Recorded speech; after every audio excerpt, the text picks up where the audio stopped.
ఇచ్చిన హామీలను అమలు చేయకుండా అబద్దాలతో ప్రజలను మోసం చేయడానికి కాంగ్రెస్ నేతలు రెండోసారి మీ ముందుకు వస్తున్నారని ఆరోపించారు బీఆర్ఎస్ ఎంపీ అభ్యర్థి నామా నాగేశ్వరరావు. బాకీ పడ్డ డబ్బు ఇచ్చాకే ఓట్లు అడగాలని కాంగ్రెస్ నేతలను నిలదీయాలని ఆయన విజ్ఞప్తి చేశారు. ఖమ్మం జిల్లా కల్లూరు, సత్తుపల్లి మండలాల్లో నిర్వహించిన ఎన్నికల ప్రచారంలో నామా పాల్గొన్నారు. మాజీ ఎమ్మెల్యే సండ్ర వెంకట వీరయ్య ఆధ్వర్యంలో ఏర్పాటు చేసిన బూత్ కమిటీ ముఖ్య కార్యకర్తల సమావేశంలో నామా నాగేశ్వరరావు హాజరయ్యారు.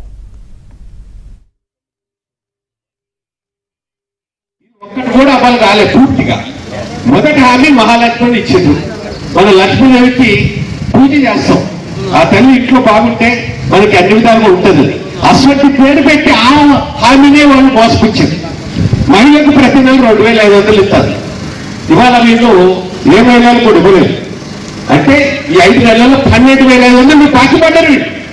ముందు మీరేం చెప్పాలంటే బిడ్డ ఆ బాకీ వసూలు చేయి, ఆ బాకీ మా అకౌంట్లో అప్పుడే ఓటు అడగమని చెప్పాలి. మీరు అది చెప్పాలి వాళ్ళకి. ఆ విధంగా చెప్తేనే ఆ ఎవరు అక్కడ గురుతుంది.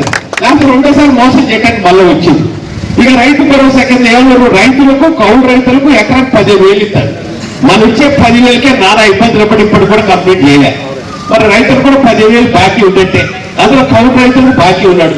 వాళ్ళు కూడా చెప్పాలి బిడ్డ ఈ 15,000 రూపాయలు అకౌంట్ వేసి అప్పుడు ఓటాడంటే అది రమ్మని చెప్పి కాంగ్రెస్ వాళ్ళని ఈ ప్రభుత్వాన్ని నిలదీయాలా.